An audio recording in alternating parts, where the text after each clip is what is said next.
Então vamos começar? Deu tela azul, não sei se vocês pegaram, todo mundo pegou o recado que eu mandei. Na hora que comecei a falar, bom, agora eu vou começar a aula, ele.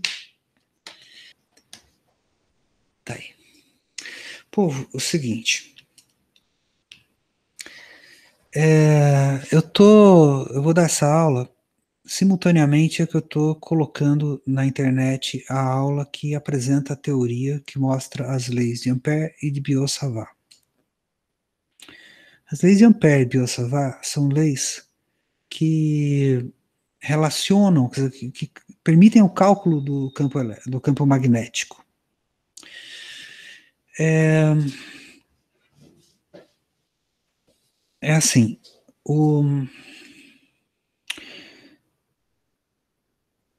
vocês viram no ensino médio a força magnética que é QV vetor B.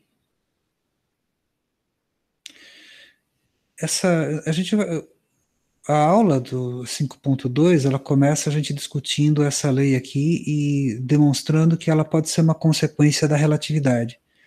O que a gente faz ali é um negócio interessante. Então, você pega um fio onde passa corrente, e aí tem um observador parado que observa uma carga se movendo com velocidade v. O fio tem uma corrente I passando nele. Nessas circunstâncias, se você lembra do ensino médio, a regra da mão direita dá um campo que circunda e ele entra aqui nessa região, ele aponta para baixo. Como a carga está para lá, se essa carga tiver o sinal positivo, a força é assim, a força é para dentro, e a carga faz uma trajetória em direção ao fio. Para esse observador, está tudo certo, a força é essa daqui.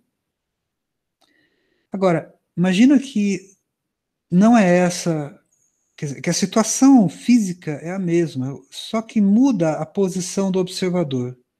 Agora, o observador anda junto com a carga. Então, ele dirá: a velocidade da carga no meu referencial é zero. Uau! O que vai acontecer? Ele vai ver a carga se aproximar do fio? É de se esperar que ele veja a carga andando em linha reta, porque a velocidade nessa direção aqui se conserva e ele, com o observador parado, veria a carga se movendo assim. Mas, aliás, nem se conserva, eu não fiz essa conta para ver quanto é que dá, porque o campo não é constante nessa região. E esse observador aqui também tem que ver a carga indo para lá. Mas como se para ele a velocidade é zero? Não é? Mas como se para ele a velocidade é zero? Com que força que vai acontecer? E nessa aula ela começa mostrando que o que acontece para esse observador é que, do ponto de vista dos postulados da relatividade, há uma compressão do espaço, não é que as coisas encolhem, a estrutura muda, é que o espaço comprime quando os objetos estão em movimento. E, então, um observador que olha um objeto em movimento num outro referencial que está andando, verá esse objeto com comprimento menor. Sempre vai haver uma compressão, chama compressão de Lorentz. E o interessante aqui é o seguinte: se ele estiver andando para lá, que é a direção da corrente, as cargas positivas vão estar numa velocidade relativa, mas como ele está mais ou menos acompanhando as cargas positivas, as cargas positivas vão estar numa velocidade mais próxima da dele. Mas se você considerar que essa corrente é formada por cargas positivas andando para lá e negativas andando para cá, que é uma forma de se pensar o problema, você vai ver que essas cargas negativas estão andando mais rápido em velocidade relativa em relação a ele. Resultado, como as negativas andam mais rápido, o problema não tem a mesma simetria que aqui. Aqui o sujeito estava parado e se você dissesse que tinha cargas positivas para lá e negativas para cá, como o módulo das correntes é igual, você deve esperar que tenha a mesma quantidade de carga positiva e negativa. Então, não tem campo elétrico aqui, mas tem corrente. Aqui, a velocidade é zero, então a força vai ser zero, força magnética.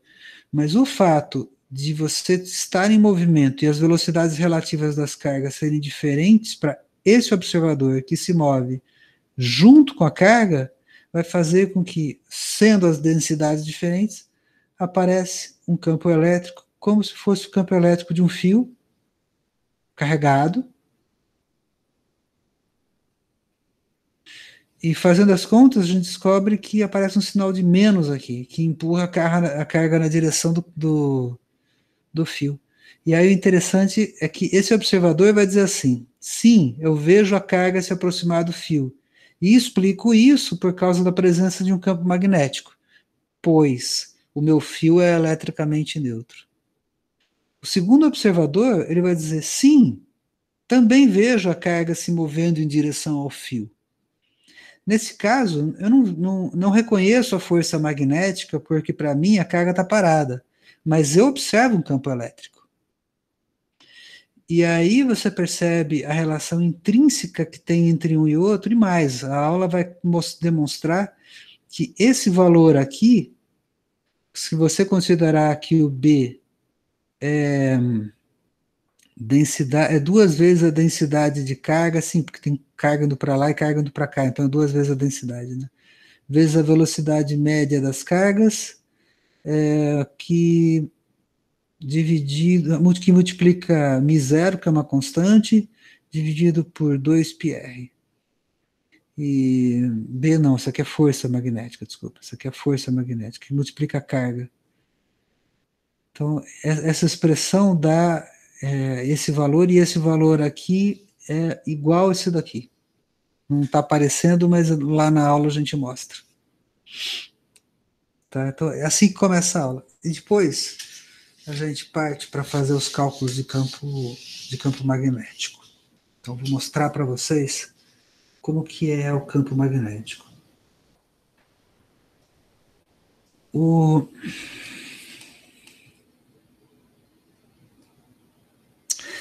campo magnético, ele é dado... Você pode calcular o campo magnético de várias formas ou fórmulas, mas tem uma expressão que é dada por dois cientistas, Biot e Savart. O ano deve ter sido 1822. Em 1820, um cara chamado Ørsted, acho que tem inclusive cortado aqui, ele vai na academia francesa, Académie de France, França, e que ele demonstra que a corrente elétrica gerada por pilhas afetava o campo magnético, afetava os objetos carregados, os objetos magnéticos, no caso uma bússola. Ele faz essa demonstração na academia francesa e Ampère, esse povo, estava todo mundo lá, né? Os grandes cientistas da época estavam lá assistindo essa palestra.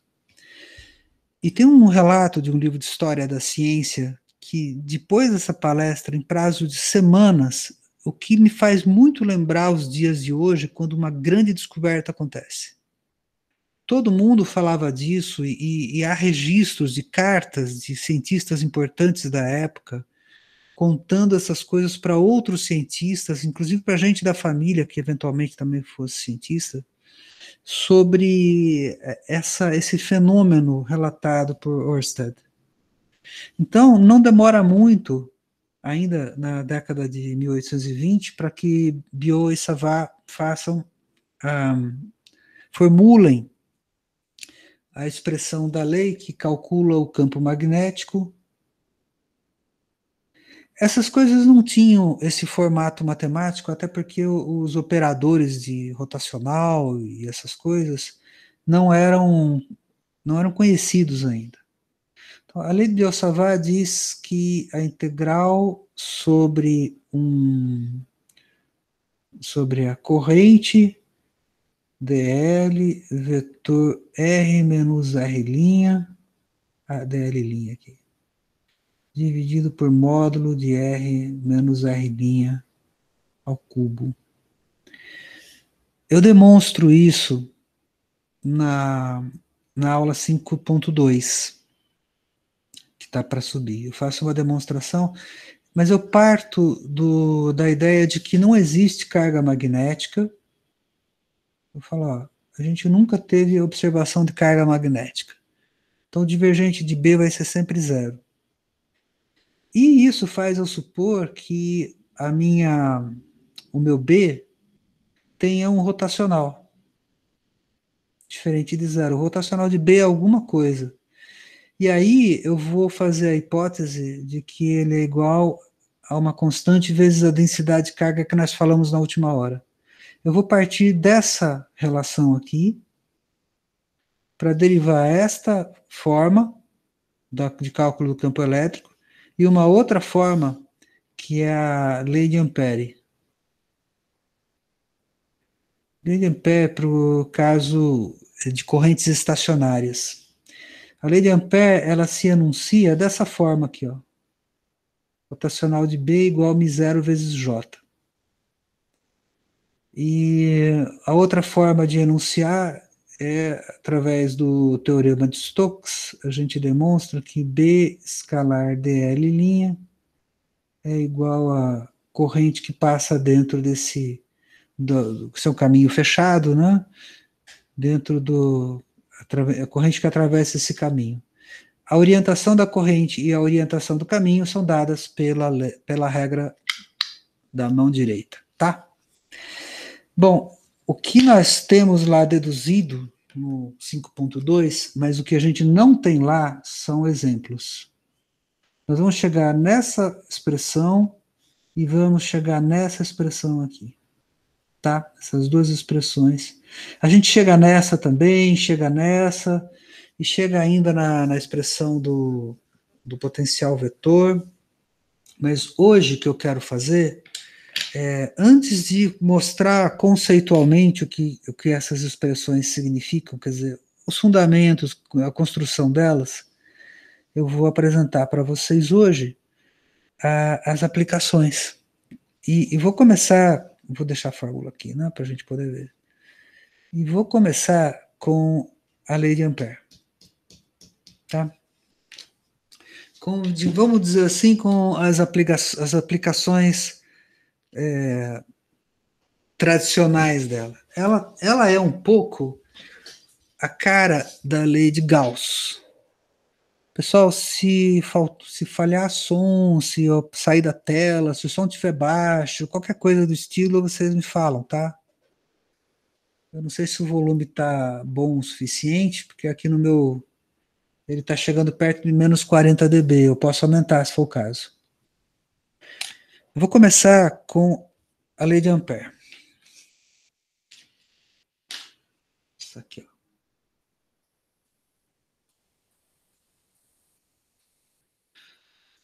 Primeiro, eu vou falar sobre essa fórmula matemática. Essa fórmula, como ela é baseada no teorema de Stokes, esse caminho e essa corrente são orientados. Então, significa... Essa bolinha aqui na integral, vocês sabem, é um caminho fechado. Então, essa integral é feita sobre um caminho. Vou fazer um caminho fechado, esse aqui é um caminho fechado. E a orientação da corrente que atravessa o caminho é dada pela regra da mão direita. Significa que se o caminho for assim, eu vou considerar correntes que estão saindo nessa direção.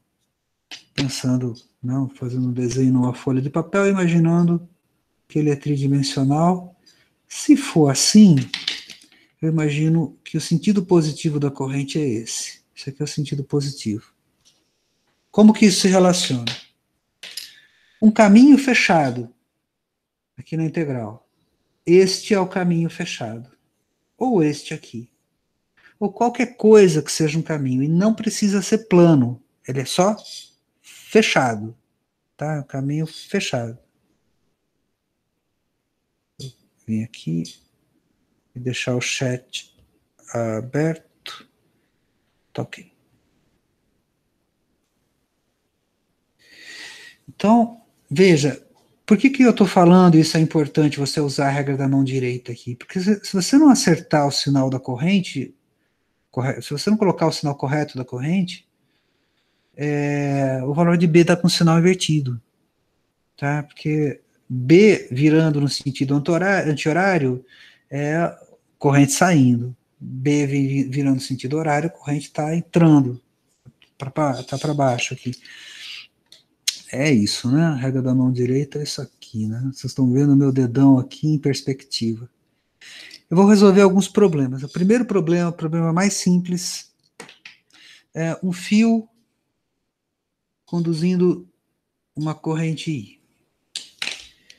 Esse caminho aqui, a gente chama, como tem a superfície gaussiana, se costuma chamar de amperiana. Bom, eu particularmente não uso o nome, eu só falo que é um caminho, isso subentende que o caminho é uma amperiana, mas eu estou dizendo isso para vocês porque é uma analogia com a gaussiana, que é uma superfície. Assim como a gaussiana sou eu que escolho, a amperiana também. Ela não tem obrigação de ficar em nenhuma superfície. Pelo amor de Deus, se é um problema para vocês de simetria, com alguma simetria interessante, não vai colocando, não vai achar que a amperiana, que esse caminho aqui, precisa estar em algum lugar. Ele não precisa estar em nenhum lugar, ele pode estar no lugar que você quiser. Aliás, eu tô parecendo um santinho, olha só que bonitinho, tem uma auréola na minha cabeça, ainda com uma flechinha para baixo dizendo que sou eu santo, olha só. Puxa, minha filha fala, pai, não faça piada que não tem graça. Tudo bem, desculpe por essa, tá? Tô falando isso aqui, ó.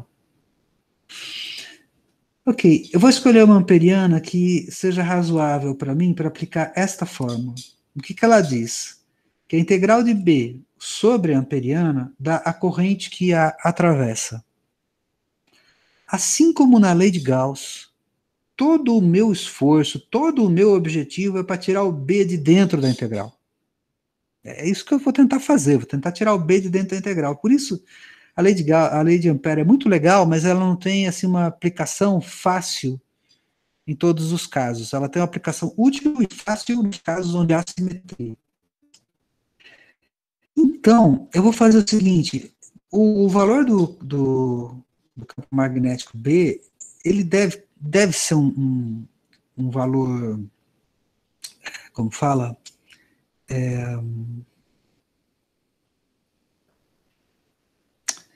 ele deve ter um valor constante numa distância constante do fio. Se eu pegar uma certa distância do fio aqui, vamos dizer que seja uma distância R do fio, em qualquer direção que eu considere essa distância R, o módulo do campo magnético deve ser o mesmo. Então, eu vou colocar a minha amperiana para o caso do fio. Então, vamos colocar um enunciado aqui. Fio reto infinito. O fio é reto, o fio é infinito, para que eu possa fazer a hipótese de simetria. Se o fio fizer uma curva logo aqui na frente, eu não posso mais imaginar que em torno de todo o círculo o campo seria constante, porque do lado que o fio dobrar, certamente o campo vai ser mais intenso, ou vai ter claro, vai ter um valor diferente, porque se o fio dobrar para cá, por exemplo, o lado de lá não é simétrico com esse, você não deve esperar que o campo seja simétrico se o seu sistema já não é mais. Então eu vou colocar uma amperiana com raio R centrada no fio.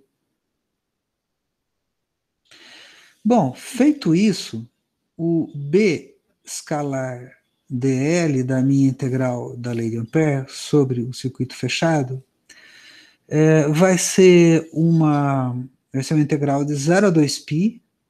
Em coordenadas cilíndricas seria da variável φ. Então, se eu orientar esse sistema, eu nem preciso orientar, basta eu fazer a integral, mas se eu chamar isso aqui de x aqui, desculpe, e de y para cá, então eu vou seguindo a minha amperiana assim, tá? A corrente está para lá, ela vem do x em direção ao y e roda aqui. Vocês entenderam? O x está para cima aqui, o y está para cá e o z está para cá. Você consegue visualizar? Você pega a regra da mão direita, ó, que é o x. Tá difícil, né? Eu teria que. Vamos ver se aqui. X, Y, Z. Tá bom? Eu estou tentando fazer isso aqui, XYZ. Tá. Então, eu vou fazer essa integral, eu vou escolher o sentido positivo aqui, isso dá z positivo para lá. De 0 a 2π de b. Esse b é o b paralelo, o b na direção φ. Aqui. Está na direção de φ crescente. Que multiplica r de φ, eu vou chamar linha variável de integração, para não perder o hábito, e isso é igual a μ0 vezes a corrente que atravessa essa superfície aqui. Essa superfície aqui. É a superfície confinada pelo meu caminho. E qual é o sinal da corrente? Pela regra da mão direita, como eu vou fazer a integral no sentido de x em direção a y, esse é o sentido de φ crescente. Esse é o sentido que o φ cresce.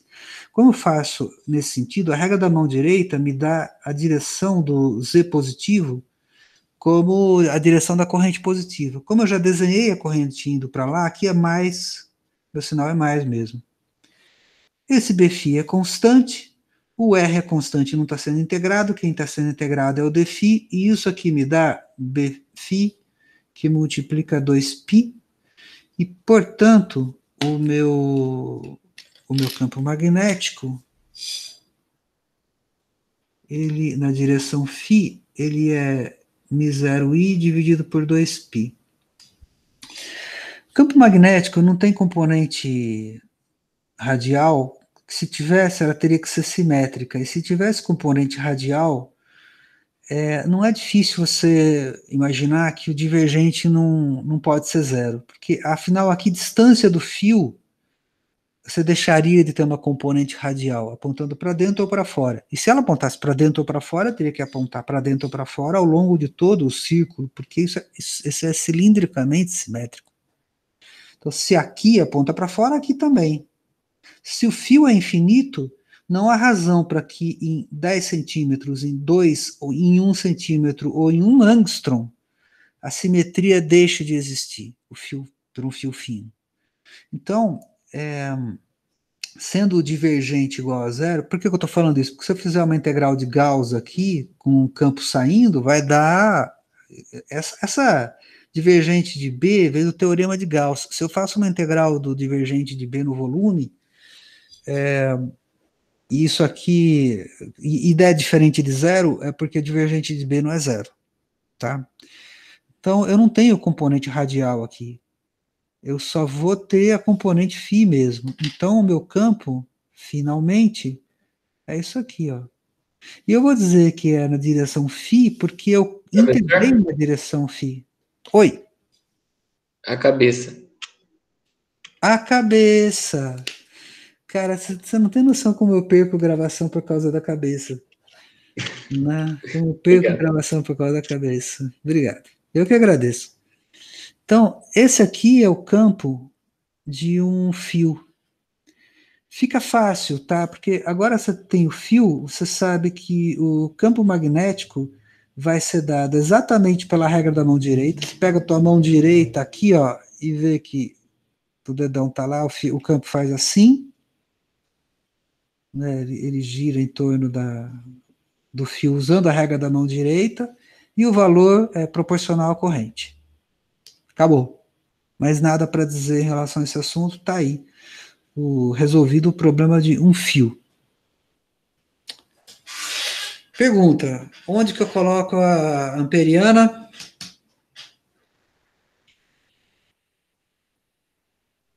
Sinto uma vibração. Alguém dirá: a amperiana eu coloco. Onde você quiser. Onde você quiser.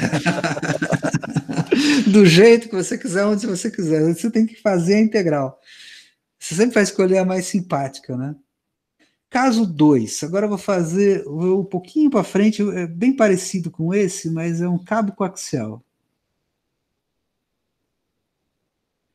Fazer um cabo coaxial. Cabo coaxial, assim, ó. Você tem um cilindro, esse cilindro tem uma corrente I. Aí tem um outro cilindro interno. E vamos desenhar, né? Vamos imaginar que a corrente do lado de fora está para cá e a corrente do lado de dentro sai assim. Vou dizer que o cilindro é maciço e vou fazer uma hipótese nem sempre exatamente verdadeira, especialmente em alta frequência, né? Que a minha corrente está distribuída de maneira homogênea no meu cilindro interno. Então, olhando de lado, eu tenho uma casca. Vamos imaginar o seguinte, tá? Que a corrente de fora está entrando, esse aqui é símbolo de corrente entrando. Do lado de dentro, eu tenho uma corrente saindo aqui e ela está homogeneamente distribuída aqui dentro. Agora, eu vou usar a lei de Ampère para calcular o campo magnético em qualquer ponto desse sistema aí. Então, lembrando aqui, a minha corrente sai, tá? Vou marcar com um pontinho assim, isso é símbolo de corrente saindo. Dá para ver que é um círculo com ponto dentro. Se não dá, eu estou contando, tá? Então, vou colocar aqui, porque já que minha cabeça entra na frente de novo... Peraí. Olha só. Eu vou começar dentro do fio interno. Digamos que o nosso fio interno ele tem um raio A. Tem um raio aqui que é A, esse fio interno. Então, quando eu coloco uma amperiana aí, o que eu vou fazer? Eu até vou desenhar um pouco maior aqui o fio A.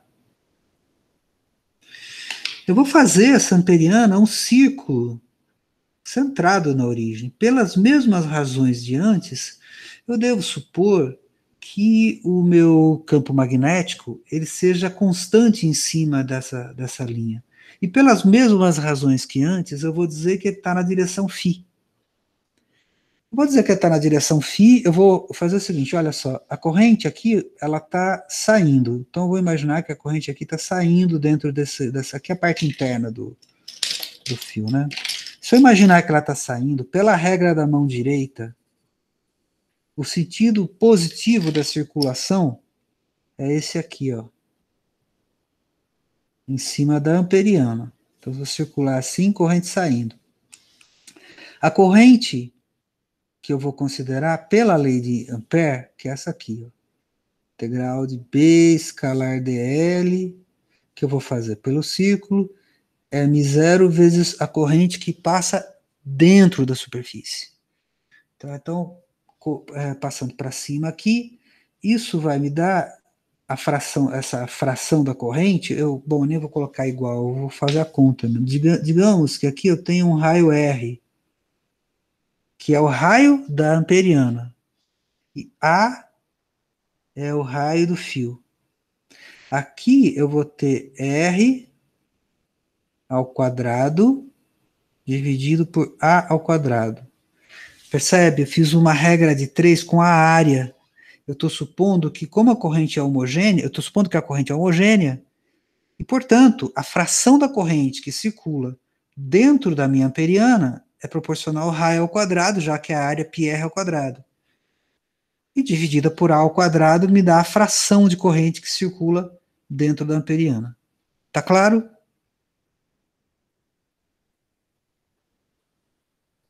Vou imaginar que tá. Sim, sim. Legal, obrigado.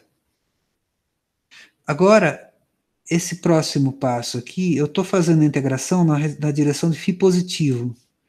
O x está para cá, o y está para cima e o z está saindo.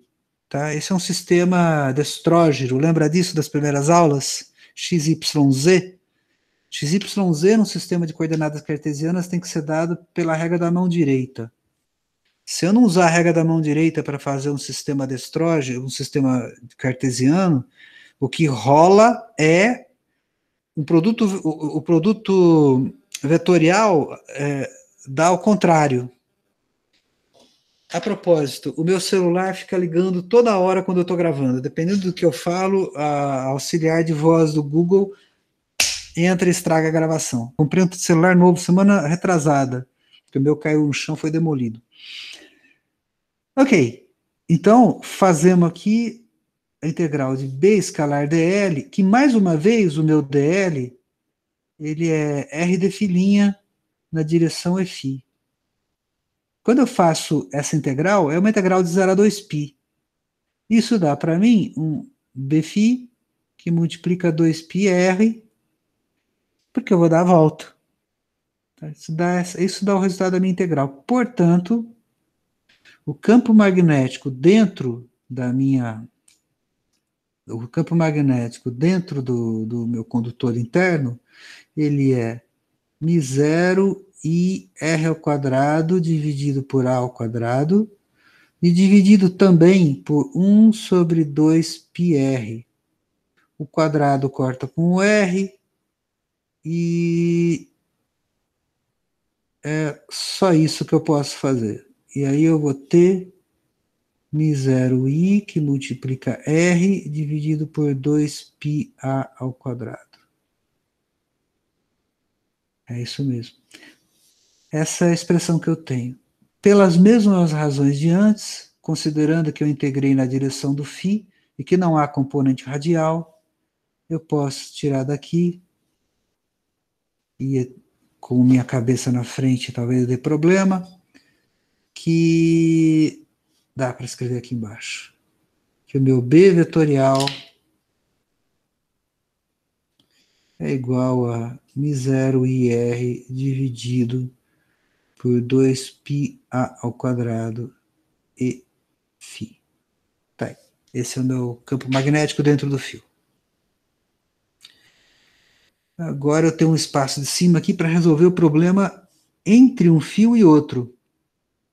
Entre um fio e outro, eu vou fazer minha amperiana, então, aqui, olha. Um negócio assim. Aqui dentro. Agora o meu R é maior do que o raio interno, que é a A, e menor que o raio externo, que eu não falei quanto aqui é, mas a gente pode dizer que é B. Aqui, ó. Tá? Nesse caso, a corrente que passa é a corrente total, e eu não preciso fazer esta divisão aqui. O que vai dar para mim, que o B nessa região, vai ser a mesma coisa que está aqui, o B nessa região vai ser μ0i, mas não tem mais a fração r quadrado dividido por a ao quadrado. Agora só vai ter esse pedaço do lado de cá, dividido por 2πr e φ. Tá bom? Percebe? Ô, A única professor, coisa que não tem aqui é o r ao quadrado sobre a ao quadrado. Sim. desculpe incomodar de novo. Essa questão do r ao Não, quadrado cara. sobre o a ao quadrado foi uma coisa que, assim, porque assim, eu entenderia se ele viesse do lado esquerdo, onde você está fazendo a integração em DL, mas eu não entendi porque você colocou ele do lado direito da lei de Ampère, o r ao quadrado sobre a ao quadrado. Tá. Foi pelo seguinte. Para eu usar a lei de Ampère, eu preciso saber qual é a corrente que circula por dentro do meu caminho. Então, eu tenho que fazer uma fração. Então, vamos dizer que eu tenho aqui uma superfície que tem uma densidade de corrente homogênea. Da aula passada, a gente definiu densidade de corrente como um certo vetor J. E a corrente é sempre J vezes a área. Densidade de corrente constante significa que esse número não muda em toda Perfeito, essa entendi. superfície. Matou? Pode Então crer. a minha corrente vai ser uma fração dessa área aqui. Que fração? Eu faço uma regra de 3, né? Se a minha corrente total é J vezes A, o que eu faço aqui? Divido por A e multiplico por um A'. A' é a área do cara de dentro aqui, ó.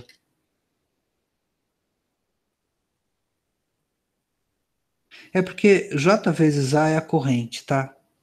J vezes A é a corrente. Agora eu quero uma corrente Sim. menor, então eu vou chamar a corrente aqui de corrente linha. Então eu faço uma regra de 3. Mas isso já deu para entender na hora que eu falei isso, Era a porque questão do J mesmo, que eu é, não tô acostumado, né? Então, e ele ajuda bastante mesmo. Mas é, agradecido. Esse negócio de não estou acostumado é defeito de professor. O professor acha que está explicando didaticamente, mas ele tem que ter em mente tudo o que pode ser que o aluno ainda não esteja acostumado. Por exemplo, eu dei J na aula passada. Compara comigo, bicho, eu tenho 58, faz 38 que eu vi esse negócio pela É um primeira vez. tempinho. Pô, cara, 38 é o dobro da idade de um monte de gente aqui na faculdade. Né? Aí, aqui eu não tenho mais que tirar a proporção, aí eu pego a corrente total, fica simples, né? Mi0 I, e o B multiplica o perímetro da amperiana, é 2πr. Eu não fiz as passagens, mas eu queria saber se mesmo sem fazer as passagens, vocês têm alguma dúvida dessa expressão aqui.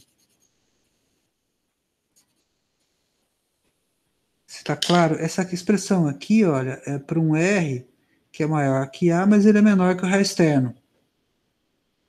Tá?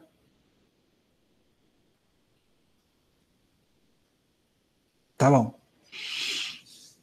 Não. Professor, Disse que deu para entender, mas foi antes. Fale. Em questão do... Por exemplo, você está considerando, nesse caso, só a corrente que Do fio está... interno. A externa você não consideraria nesse caso? Não. Não, ela não contribui para o campo. Ela não contribui para o campo pela simetria dela. Se fosse um filete aqui, ó. Se você pegar um filete aqui, ó, só um pedacinho, dissesse a minha corrente não é mais um círculo, mas é um filete aqui. Aí o que aconteceria? Aconteceria o seguinte, continuaria valendo como fala? Continuaria valendo essa Amperiana expressão, dentro, sim. mas você teria que dizer o seguinte, esse B é devido apenas à corrente interna. A corrente externa eu tenho que considerar à parte, pelo princípio da superposição. O que eu quero dizer com isso? Que quando eu tenho uma superfície externa aqui, puxa, cara, obrigado por perguntar, porque isso que você está perguntando é importante. Não faz parte das coisas triviais. Isso não é trivial e se você pega os exercícios, nem sempre eles comentam isso que você está falando. Se você pegar a superfície externa, primeiro, você não pode achar que tem componente radial. Você só vai dizer, pelo mesmo motivo, né? Se ela tiver componente radial, é porque vai aparecer uma densidade de. Você vai ter que ter uma fonte de carga magnética ali, e não tem carga magnética, então você não tem componente radial aqui. Não tem componente radial do campo aqui dentro, nem se fosse causado pela superfície externa. Vamos ignorar a superfície interna por um momento. Eu vou pegar um outro cantinho aqui, porque eu estou ocupando muito espaço aqui. Vamos imaginar que você tem uma casca na qual passa uma corrente, a corrente está saindo, sei lá. E aí você quer calcular o campo magnético aqui dentro. O que você faz? Você traça uma amperiana... Só uma pergunta, isso daí tem a ver com a gaiola de Faraday ou não? Não. É parecido, mas não tem a ver. A gaiola de Faraday, ela tem a ver com... Você faz um condutor e aplica um campo elétrico externo. Instantaneamente, as cargas se movem instantaneamente, aquela conta que a gente fez na aula passada, 10 a menos 19 segundos na teoria, numa forma bem simples da teoria, mas na prática é um tempo tão rápido quanto, da 10 a menos 14 segundos, o negócio já... E faltou até eu falar uma coisa, eu já tinha falado antes, mas faltou falar uma coisa. Não é que uma carga sai de um lugar, atravessa o metal e vai parar no outro lado em 10 a menos 19 segundos. Não. As cargas positivas e negativas, imagina a minha mão aqui positiva, essa aqui negativa, elas estão ali, juntas. Quando você aplica o campo, o que acontece é um negócio mais ou menos assim, ó. Elas não se movem 1 metro, elas se movem 1 angstrom. Ela não é que ela pula para o átomo seguinte. Bom, pula, se for um condutor, ela anda um pouquinho. Ela anda um pouquinho, só o suficiente para sobrar uma carga positiva aqui e uma negativa aqui embaixo. Pronto, você já tem a sua carga superficial. Você imagina se um elétron tem que vir de Itaipu até aqui para trazer energia. Cara, se você calcula na mão a velocidade de elétron no fio, pega lá, densidade de carga vezes velocidade é igual J. Então, densidade de carga vezes o J vezes a área dá a corrente. Aí você fala, corrente, tanto. Bitola do fio, tem a área, tanto. Sobra a densidade de carga. Você tem lá a densidade de carga do ferro, tem tudo. É tanto. Aí você calcula o V. Bicho, dá milímetro por segundo. Puta do corrente, não sei quantos amperes, dá dando milímetros por segundo. Então você não deve esperar que para chegar a energia de Itaipu até aqui o elétron vem carregando nas costas. Não vem. O que acontece nos fios é que aparece uma corrente, e a corrente é isso mesmo, o elétron se desloca um pouquinho e já apareceu a corrente que você precisa. Milímetros por segundo. Só que eles produzem uma corrente e essa corrente e a densidade de carga superficial que aparece produzem um campo magnético e um campo elétrico, e esses dois campos é que transportam energia. Vocês vão ver, não é matéria dessa disciplina, é matéria da próxima disciplina. Existe um negócio que chama vetor de Poynting, que é o produto vetorial entre o campo elétrico, é só isso, o produto vetorial entre o campo elétrico e o campo magnético. Na verdade, o vetor H, que é a intensidade de campo magnético, chama assim o vetor. Então seria, ou se escreve E vetor H dividido por μ0, isso dá densidade de potência transmitida. E ela está toda fora do fio. Então a energia circula toda fora do fio. O que o fio faz é dar a possibilidade de ter corrente e ter campo elétrico, e ter corrente e ter densidade de carga para produzir os campos. Mas quem está levando a energia, se é que a gente pode falar assim, é o campo. O campo são os campos elétrico e magnético associados que levam a energia de um lugar para o outro. É interessante isso, porque você não consegue transportar energia sem campo magnético. Não vai. Isso é muito Não doido. tem jeito. Eu tava pensando nisso, pensando em pilha, como eu aprendi em química, né? Que é que aí você exatamente precisa das cargas exatamente passando de um lugar para o outro, né? Nesse caso, da Foi assim que eu eletrólise. aprendi também. Foi assim que eu aprendi também. Quando você fala disso, que na verdade a energia é passada por campo, eu fico meio tipo, tá ligado? Então, Pois é, mas as coisas caminham tão escrachadamente para isso. O elétron viaja com velocidade de milímetro, então ele não pode ser responsável por transportar energia, porque a energia seria transportada de uma maneira muito vagarosa no fio.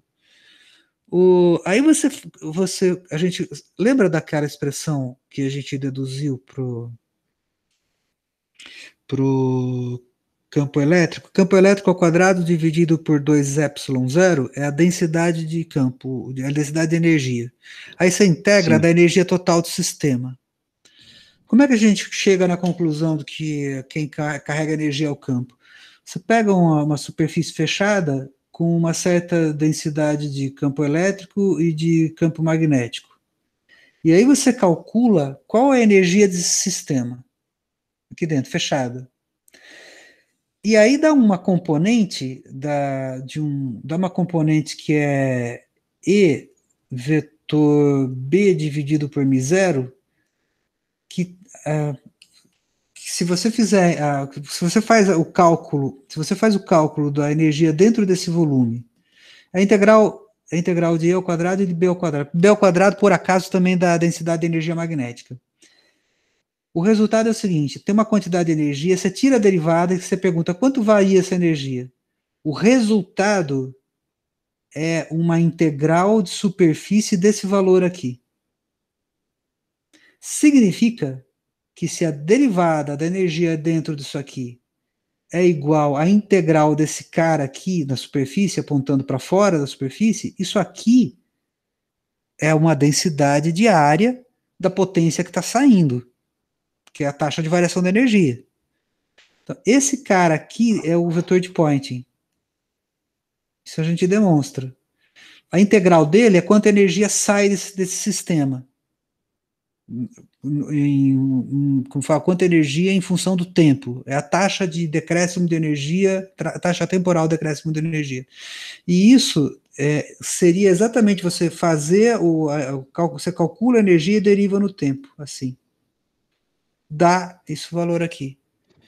E aí você começa a fazer as contas, por exemplo, você pega um resistor, você pergunta quanto que é a energia que entra no resistor pelas paredes do resistor, não pelo fio, pelas paredes do resistor. Cara, dá a integral disso daqui. RI ao quadrado, dá a integral disso daqui. Impressionante esse negócio. Caramba, velho. Caramba, dá a integral desse troço aí. Então...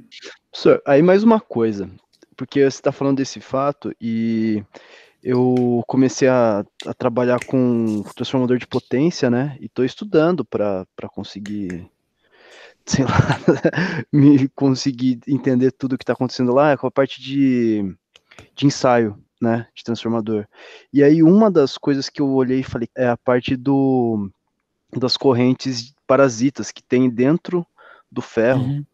Por causa exatamente do campo magnético que circula ele, isso causa uma certa perda que a gente tem que calcular, assim, para... E aí quando você energia falou... perdida.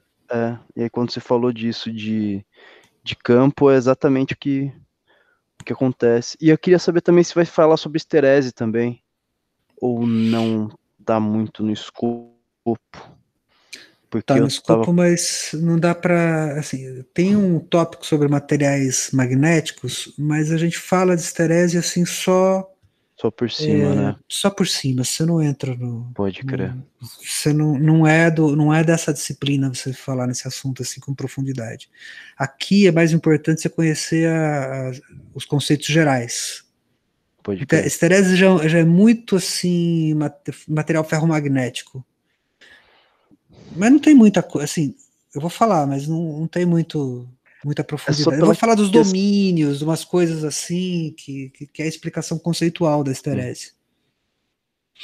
Tá? é, Eu vou entendeu, fazer o seguinte, mas se era der tempo eu volto nesse tópico aqui e mostro para vocês hoje que a energia circula por fora do fio, só para vocês já têm todos os elementos para saber, para fazer esse cálculo que eu estou dizendo. A única coisa que vocês não deduziram ainda foi essa expressão aqui. Mas eu vou supor que vocês vão acreditar em mim e supor que isso aqui é verdadeiro. E a gente, no final da aula, quem quiser, tá? Eu volto e calculo quanto que é num resistor assim, olha. Quanto que é a energia que entra por fora aqui, ó, assim. Não pelo fio. Eu não vou considerar nada entrando pelo terminal. Eu vou perguntar quanta energia entra por fora aqui, considerando o campo magnético no entorno do fio e o campo elétrico no entorno do fio. E aí nós vamos concluir que é RI ao quadrado. E como o resistor consome RI ao quadrado, toda a energia que chega no resistor não chega pelo fio, chega por fora. Tá bom? Isso é para quem quiser ficar no finzinho da aula, eu vou mostrar. Agora eu vou continuar a gente falando do problema de uma casca condutora, e você quer saber quanto que é o campo magnético dentro. Se essa casca condutora ela for cilíndrica, ou seja, se ela for simétrica, você pode supor que ao redor do centro o campo magnético tem o mesmo valor em todos os pontos. Também não tem componentes radiais, pelos mesmos motivos de antes. Aí, se você aplica a lei de Ampère,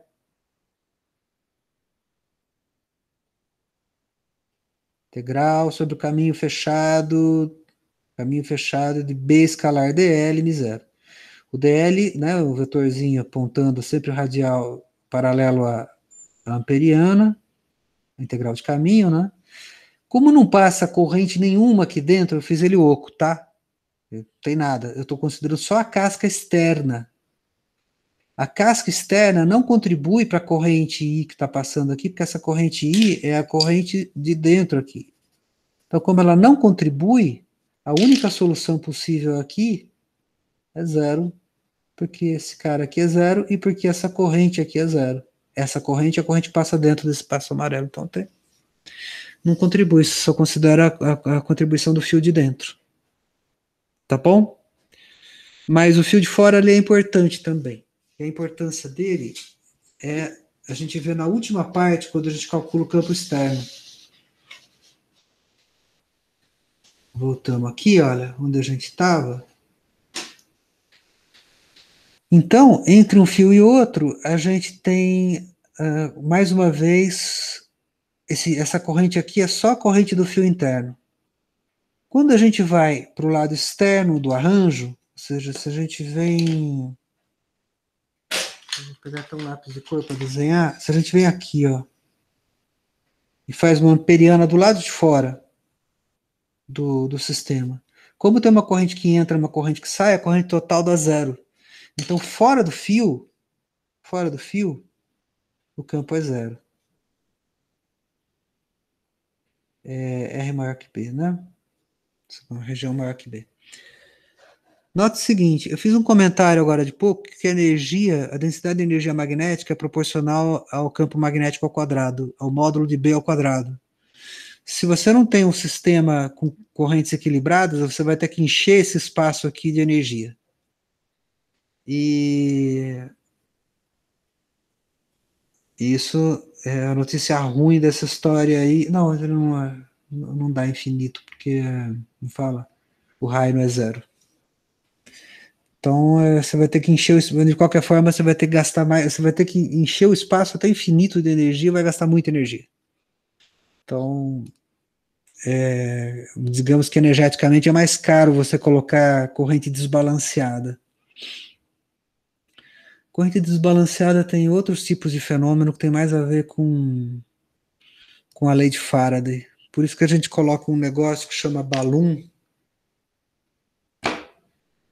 Se eu mexer aqui, eu perco o microfone. Se eu mexer ali, eu perco a câmera. Não tem como mostrar o balloon para vocês. Ah, tem. Um fio desse daqui. Você faz isso, ó. Aqui. Bem na frente da câmera. Você enrola assim, olha. Sim, tá vendo? Tem dois fios. Aqui tem. Isso aqui é um cabo.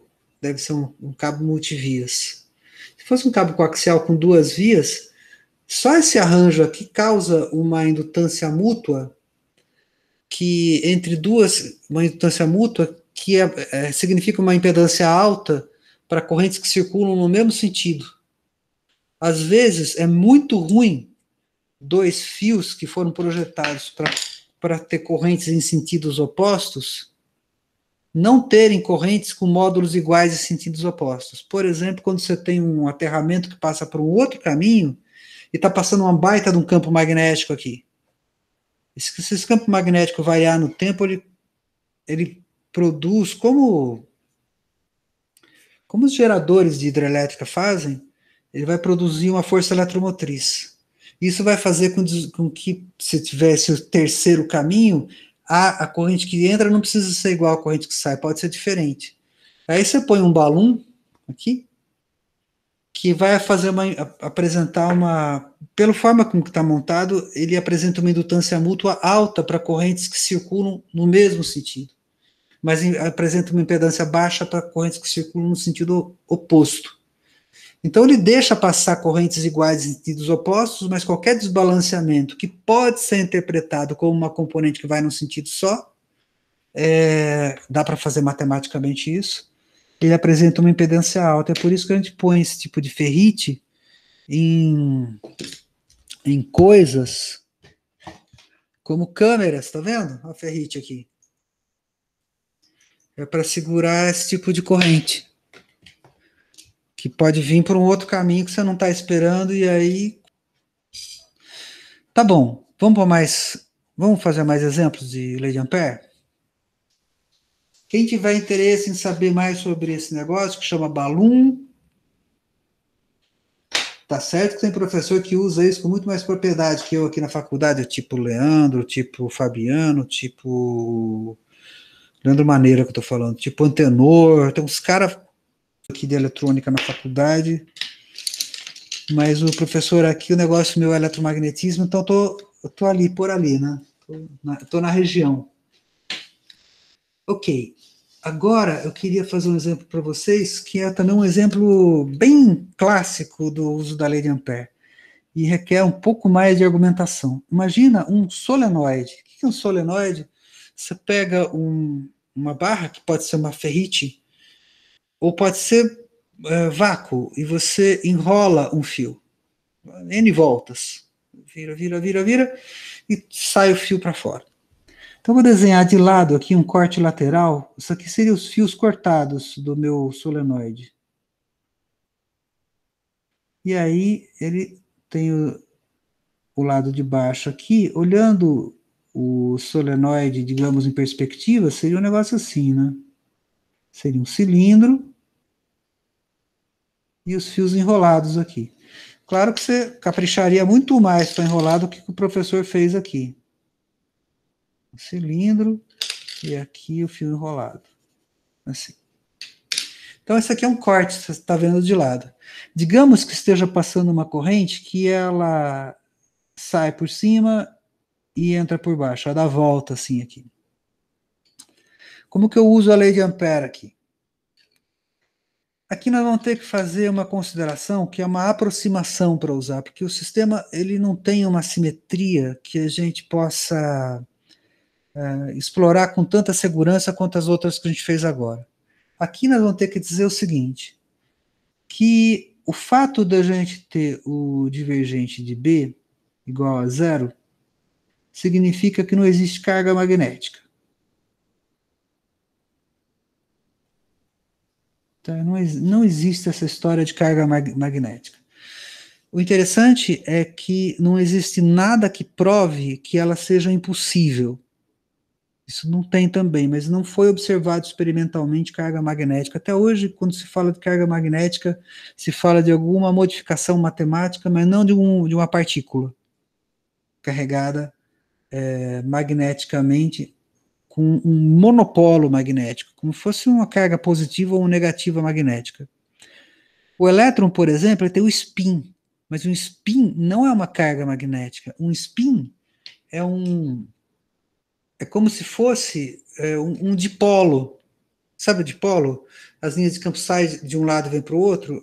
O campo magnético gerado, eu vou desenhar lápis aqui no canto. Campo magnético gerado por um spin são linhas de campo que fazem isso, elas reconectam. Isso aqui, o spin forma um campo assim, de um elétron ou de um próton, que são partículas que têm spin. O campo se reconecta. E quando a gente tem divergente e não tem carga magnética, o tipo de campo que a gente tem é um campo que sempre se reconecta. As linhas só se cruzam num caso muito especial, em situações de muita simetria, em pontos onde o campo é zero. Então, por exemplo, você pode ter um campo que está reconectando para cá, e de repente tem um outro campo reconectando para cá, e aqui você teria, por exemplo, alguma coisa assim, e alguma coisa assim para cá. Os campos eles vão diminuindo até que eles têm um eixo aqui de simetria, onde seria zero, e esse ponto aqui de cruzamento, do que não é propriamente uma linha de campo, porque nesse ponto aqui o campo teria de ser zero. A única forma de você fazer linhas de campo é em pontos de simetria onde o campo é zero. Fora isso, as linhas não se cruzam. Então vamos desenhar um campo magnético em que as linhas não se cruzam aqui no solenoide. Se você considerar a simetria do problema, a mesma coisa, você não tem linhas que partem de dentro para fora aqui, fazem isso. Isso também deveria supor uma superfície cilíndrica tal que a integral de Gauss, vamos lembrar, né? O divergente de B, se você faz uma integral de volume do divergente de B, o teorema de Gauss diz que isso aqui é igual a uma integral de uma superfície fechada de B escalar ds. Isso aqui vai dar a carga magnética que tem dentro, multiplica uma constante. Provavelmente é μ0 vezes a carga magnética, que é quando você estuda a possibilidade de haver uma carga magnética, mas em livros tipo esse aqui, ó, que é um livro de pós-graduação, o Jackson, que é um livro bom pra caramba. Esse aqui é livro para quem quer estudar eletromagnetismo, assim, para valer mesmo, num curso de pós-graduação já. eu usei isso aqui na física e depois eu conto no final da aula que isso daí também é usado na graduação dos cursos de física das universidades, como a Universidade Nacional de La Plata, na Argentina. A razão disso eu conto depois. Então a gente não deve supor que as linhas de campo elas saem de um ponto simetricamente aqui do centro. O que elas fazem nesse caso, elas correm paralelas ao solenoide. Elas correm assim. Correndo desse jeito, o que elas vão fazer quando elas saem de dentro do solenoide é se reconectar. Então tem linhas que fazem isso. Depois outras linhas abrem mais e abrem muito mais. Mas todas elas dão a volta e acabam se reconectando, mesmo as mais que têm o caminho mais aberto. E elas se separam, você percebe que as linhas estão muito juntinhas aqui, elas se separam também. Quando as linhas se separam, assim como no campo elétrico, e isso que eu estou dizendo para a gente demonstrar, teria que andar um pouco mais no curso para a gente demonstrar isso, mas a ideia não é difícil de se perceber. As linhas estão de campo, quando elas estão muito juntas uma com a outra, assim, significa intensidade alta. E quando elas se separam desse jeito assim, significa intensidade baixa. O que nós vamos supor é que o solenoide é bastante longo e que essas linhas aqui, quando elas se separam, elas dão uma volta muito grande. Então eu vou supor que o campo fora é zero. E o campo dentro, só tem campo na região de dentro do meu solenoide. Claro que isso é uma aproximação, mas é uma aproximação tanto melhor quanto mais longo e mais fino for o solenoide, esse solenoide de perfil cilíndrico que eu estou falando aqui. Em termos práticos, existem fórmulas que dão o valor no caso da indutância, tá? De solenoides reais, em função do seu raio e em função do seu comprimento, que são correções a isso que eu estou falando. Leva em consideração um campo magnético, que é dado aproximadamente pelo valor que nós vamos calcular agora, segundo essa aproximação, que fora o campo magnético é zero. Não é zero. Tem fluxo magnético, tem campo magnético fora, mas vamos supor que é muito pequeno. Agora, eu vou redesenhar isso aqui embaixo para ficar mais claro o desenho, fazer só duas linhas assim, e dizer então que por cima o campo sai, por baixo o campo entra. Agora eu vou escolher uma amperiana, que é uma linha reta por dentro, e ela sai por fora e faz um caminho por fora. O caminho por fora não precisa ser nem necessariamente reto, porque eu estou supondo que por fora o campo magnético é zero. Ela é reta e eu não sei se ela depende do raio a princípio, mas olha só, se eu for escrever a lei de Ampère para esse arranjo que tem aqui, B escalar dl, se eu digo que para cá é a minha direção z e vou fazer a circulação assim, ó. É rotacional, né, professor? É rotacional. Vem do rotacional essa história aqui, mas o teorema de Stokes, eu vou deduzir isso na aula 5.2. Na aula 5.2 sai, eu vou usar isso aqui, ó, rotacional de B igual μ0j. Aí quando eu faço a integral desse fulano aqui, o teorema de Stokes manda para essa integral. E quando eu faço a integral desse fulano, manda para essa igualdade aqui, ó. É o teorema de Stokes. Mas eu vou deixar na aula 5.2. Então é sim um rotacional. E essa aqui é a lei de Ampère na forma diferencial. É a mesma coisa. Isso aqui equivale a isso. Se você integrar isso aqui numa superfície, isso é igual à integral de B escalar dl num caminho fechado que contorna a superfície. Como você também vai integrar o μ0j numa superfície, a integral de j numa superfície da corrente. Aí fica μ0 vezes a corrente. É isso. Aí quando eu faço... Tudo bem? Tranquilo, tranquilo. Pelo menos para mim. Tá bom. Tá, se você lembrou do teorema de Stokes, está tudo resolvido. Integral do rotacional de uma função f numa superfície ds é igual a... Minha cabeça vai ficar na frente, será? É igual a integral do caminho fechado do mesmo vetor f dl, sendo que esse caminho fecha essa superfície. Esse teorema de Stokes. Aí se eu substituir esse cara aqui, vira a integral de b escalar dl, tá aqui. Aí você substitui esse cara aqui. Na verdade, não. Você faz, quando você fez a integral de ds' desse cara, você também faz a integral ds' desse aqui. E a integral ds' disso aqui dá corrente. Então você integra, você faz, como isso aqui é igual a isso, você fala assim, ó, μ0j escalar ds. Pronto. Isso aqui é μ0 vezes a corrente. Voltando aqui. Essa lei de Ampère, nós vamos aplicar ela aqui. Eu só tenho campo nessa região. Supondo que o meu solenoide tem um comprimento L, assim, o meu solenoide tem um comprimento L, e que ele é longo o suficiente, eu vou imaginar que ao longo de... Imagina que ele é infinito de tão longo. Se ele for infinito de tão longo, o B não varia ao longo desse caminho. Claro que é uma aproximação. Mas, como eu estou circulando nesse sentido anti-horário, aqui, ó, isso vai dar dentro do solenoide B vezes L, simplesmente o caminho é da B vezes L, e do lado de fora, μ0 vezes I, é a corrente que passa por dentro dessa superfície aqui. Se o meu solenoide tiver N espiras, vai ser N vezes essa corrente aqui.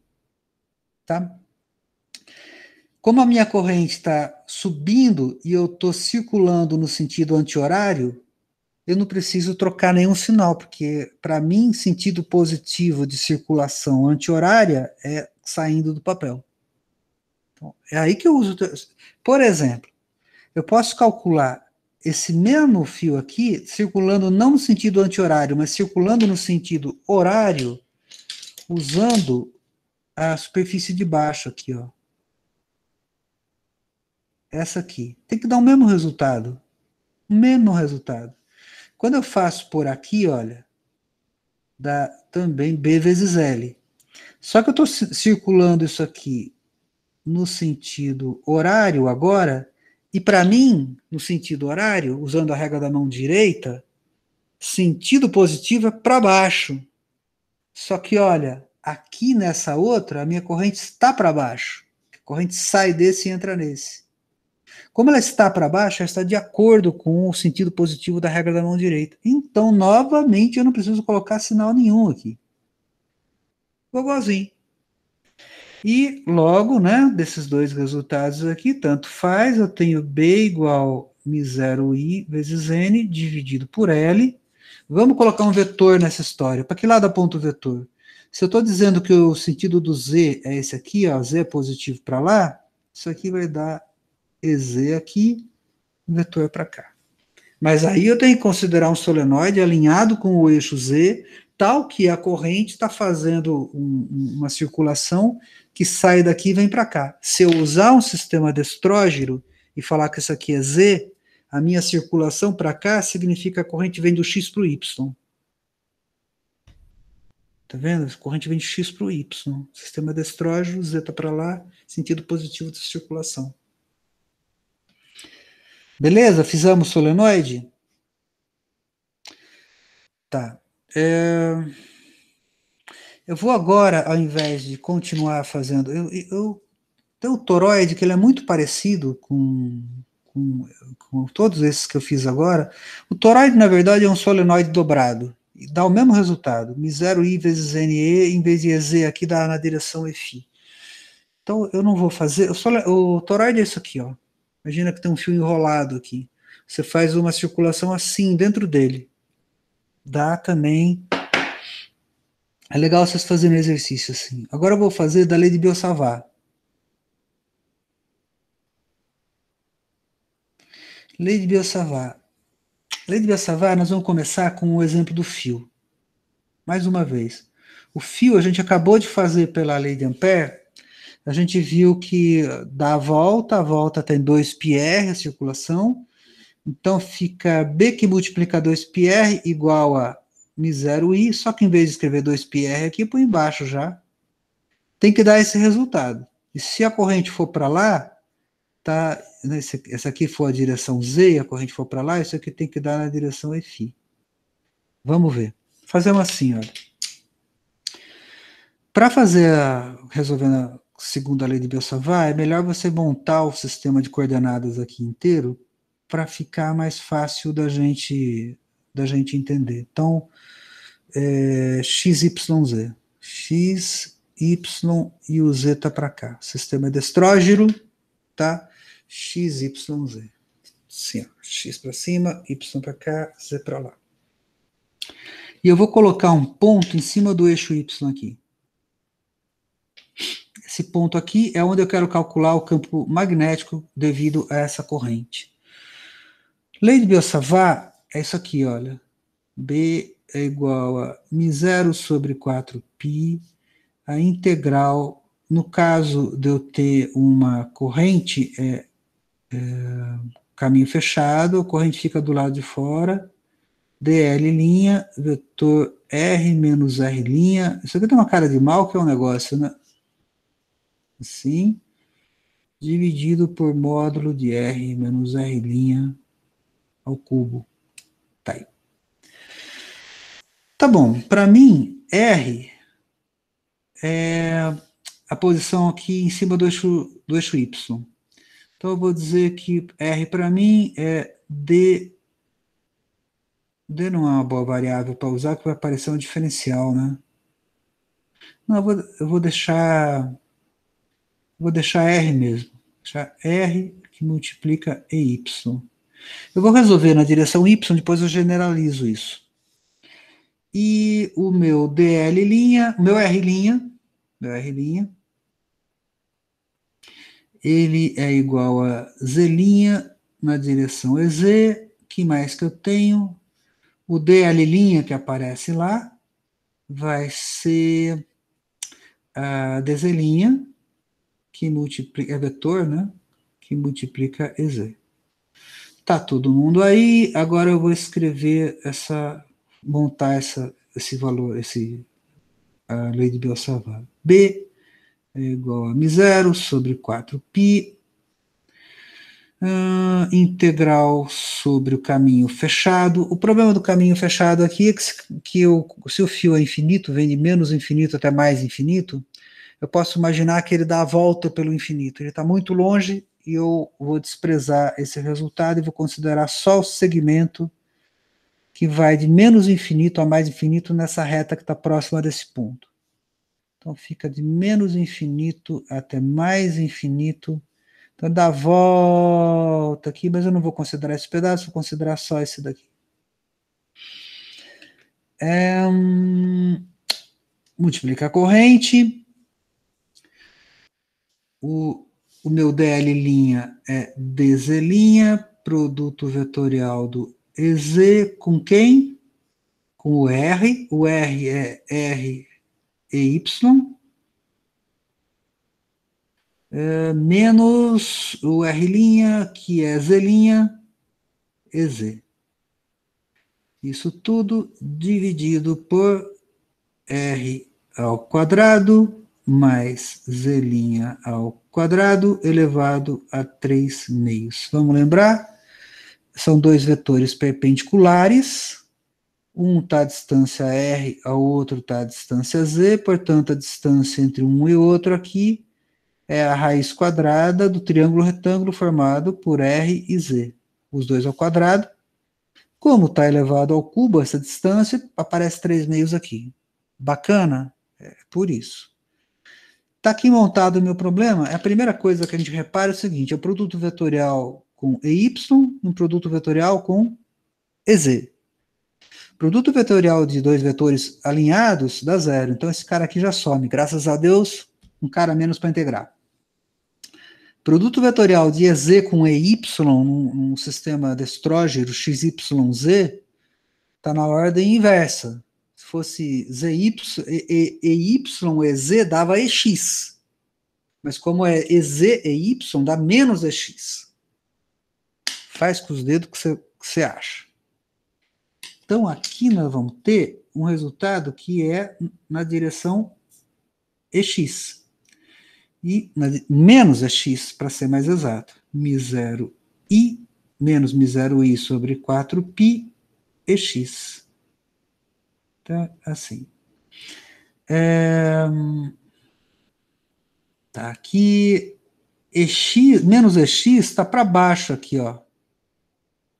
Né, nesse diagrama aqui, o X aponta para cima, menos o X aparece para baixo.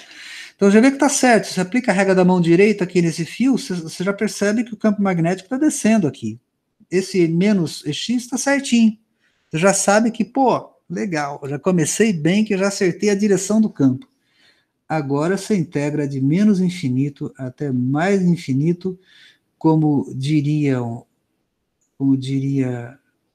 o povo lá da minha casa, vamos integrar essa birimboca.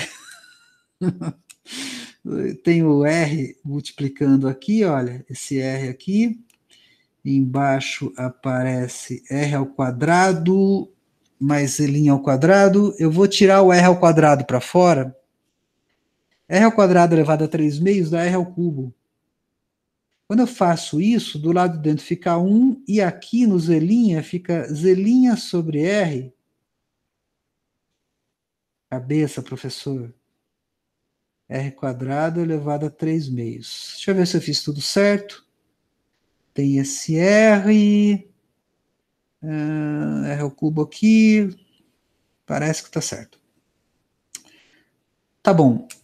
Olha só, eu vou fazer a seguinte passagem agora. R sobre... Desculpa. Antes eu corto esse cara com esse e dá um quadrado aqui. Tá? Dá um quadrado ali. Agora eu vou fazer o seguinte, eu vou fazer Z' sobre R igual a tangente de θ. Eu vou fazer essa razão aqui igual a tangente de θ. Isso significa que dZ' sobre R é igual a secante ao quadrado de θ dθ. O secante é 1 sobre cosseno, eu sempre esqueço, eu sempre faço a conta, como eu acabei de deduzir, não vou deduzir de novo. Mas você acaba até decorando isso depois de um tempo. Tá, agora eu vou substituir todo esse monte de coisa nessa integral aqui. Ficamos com um B que é igual a menos μ0i dividido por 4π. Tem um quadrado aqui, olha, eu vou pegar um dos R's, vou colocar aqui para fora. E aí a minha integral, ela é uma integral de menos infinito até mais infinito. Esse R que está aqui era R ao quadrado, um dos R's eu deixo lá dentro, assim, ó, dZ' sobre R.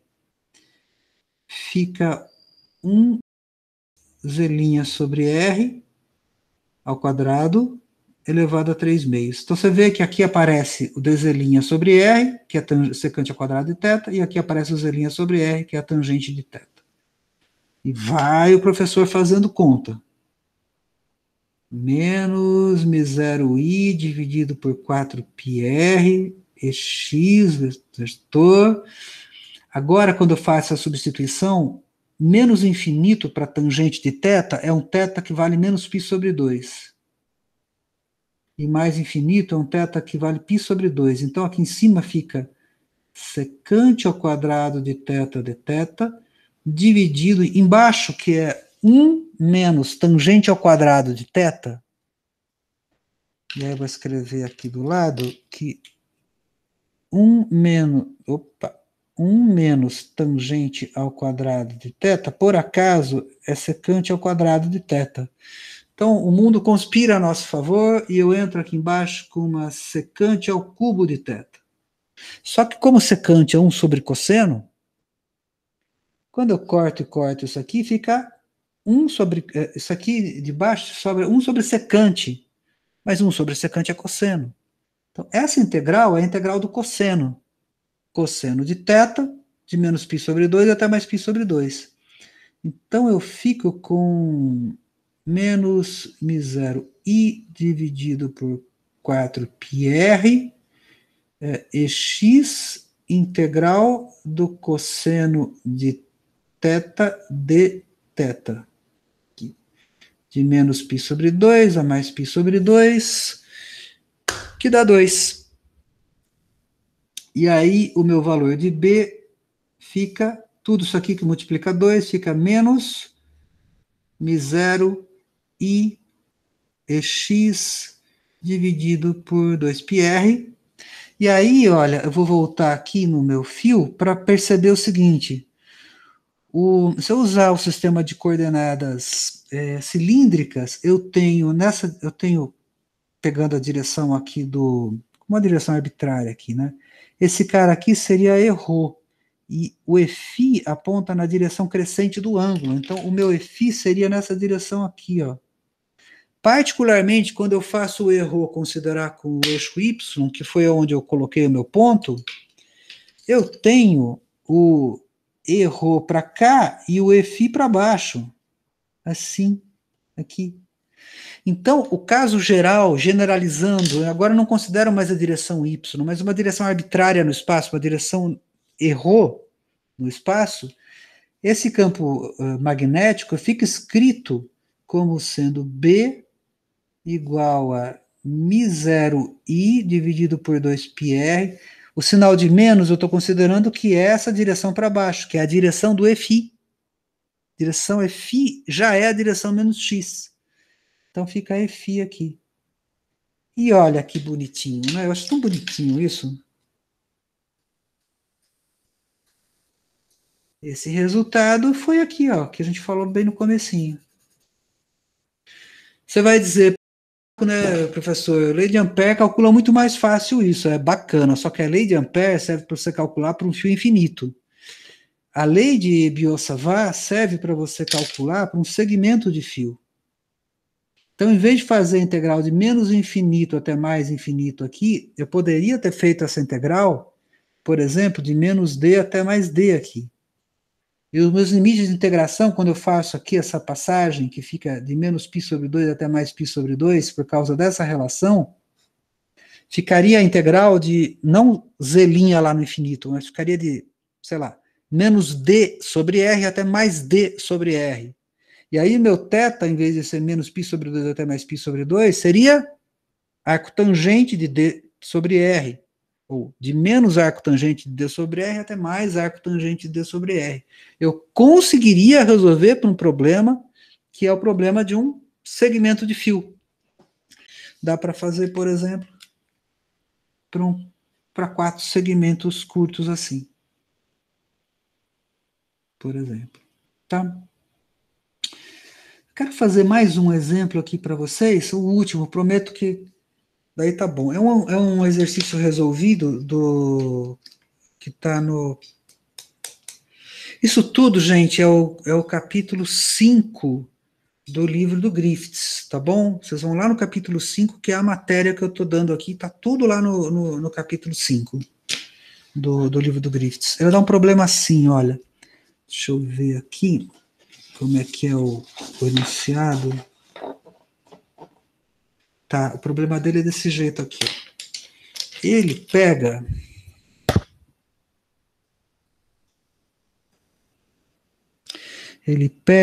um anel que está passando corrente.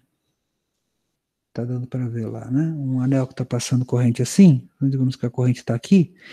E ele pega um eixo e pergunta quanto que é o campo B aqui em cima. Uma certa distância que ele chama de Z mesmo. Está em cima do eixo Z. Então, nós vamos calcular isso usando a lei de Biot-Savart. Tá, vamos escrever ela de novo aqui. μ0 integral caminho fechado da corrente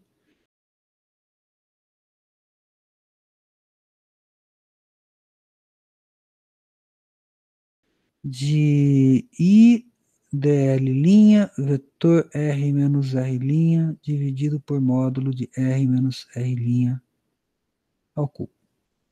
Aqui, olha só, é assim, você pega essa distância aqui, vamos dizer que essa aqui seja um raio R. Eu vou circular nessa direção aqui, ó, no sentido, do sentido da corrente, e então eu tenho que o meu dl vetor aqui, meu dl linha, vetor, vai ser R dφ e φ.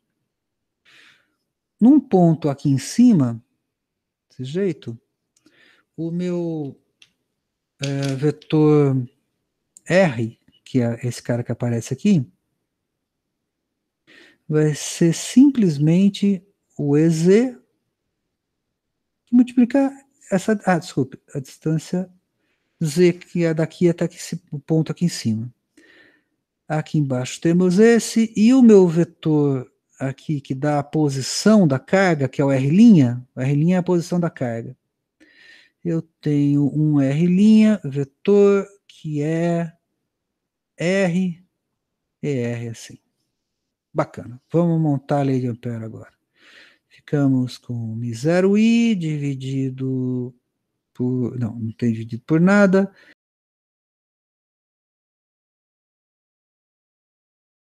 A minha integral é na volta completa aqui, então uma integral de 0 a 2π de dl', que é R dφ e φ, produto vetorial com EZ, aqui, que multiplica Z, menos R vetor ER, assim, dividido por essa distância daqui até aqui, que é R mais Z ao quadrado. R ao quadrado mais Z ao quadrado elevado a 3/2. É isso. Ok. Considerações sobre essa integral? Não, ainda não. Eu vou passar todo mundo para fora que tem que passar, daí eu faço considerações sobre ela. O meu B fica assim, ó, μ0i. O R não está sendo integrado, ele é constante. O Z não está sendo integrado, ele sai para fora também. Nem esses dois caras estão sendo integrados. Mas esse cara aqui, desculpe, esse cara aqui está sendo integrado. O ERO está sendo integrado e o EFI está sendo integrado. O EFI ele vira também. Então eles são variáveis de integração, vetoriais. Eu vou tirar esse cara para fora aqui. Então ficamos com R quadrado mais Z quadrado elevado a 3/2. Esse R também sai para fora, vem para cá.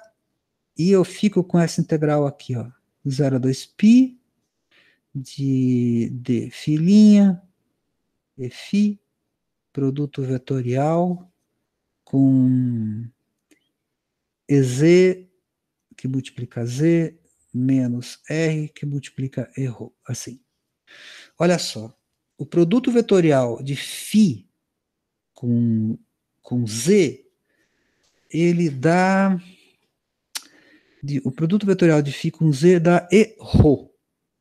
Só que o meu ERO, o resultado desse produto vetorial, ele vai dar a volta completa aqui, ó. O ERO aponta assim, para fora, então ele dá a volta completa. Quando eu faço essa integral aqui, a integral de ERO de 0 a 2π, ela dá zero, porque a soma de todos esses vetores, todos eles apontam cada um para um lado e para todos os lados ao redor do círculo. Então, esse primeiro produto vetorial, produto vetorial com EZ, que resulta em ERO, quando for integrado em dφ, vai dar zero. Então, ele não vai ajudar a gente aqui, esse cara sai fora. Mas o produto vetorial de Eφ com ERO, ele dá na direção EZ. Na verdade, ERO Eφ dá EZ, mas Eφ ERO dá menos EZ. E com esse sinal de menos que eu tenho aqui, dá mais EZ. Então eu vou fazer essa integral, fica com R que multiplica 2π, que multiplica EZ. E esse é o resultado do meu campo magnético. Ele vai ser 2π μ0i R, com esse R fica ao quadrado, dividido por R quadrado mais Z ao quadrado elevado a 3 meios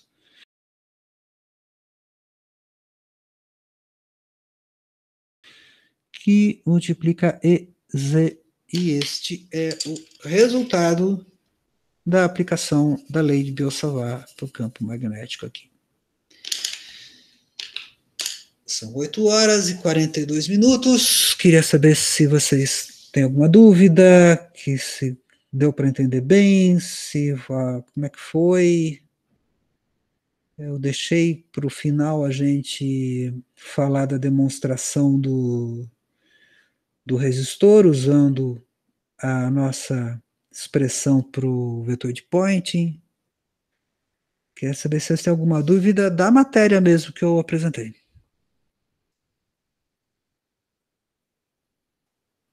Ou eu falei pra caralho?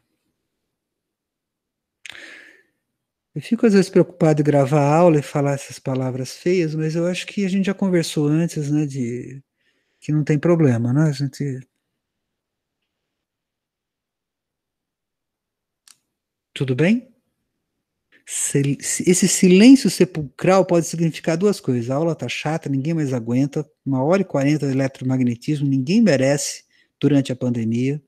Pode significar que todo mundo entendeu, mas estão com vergonha de falar. Pode significar que tá todo mundo fazendo, já está com a cabeça em outro lugar. Por favor, alguém responda para mim. Posso ir para frente?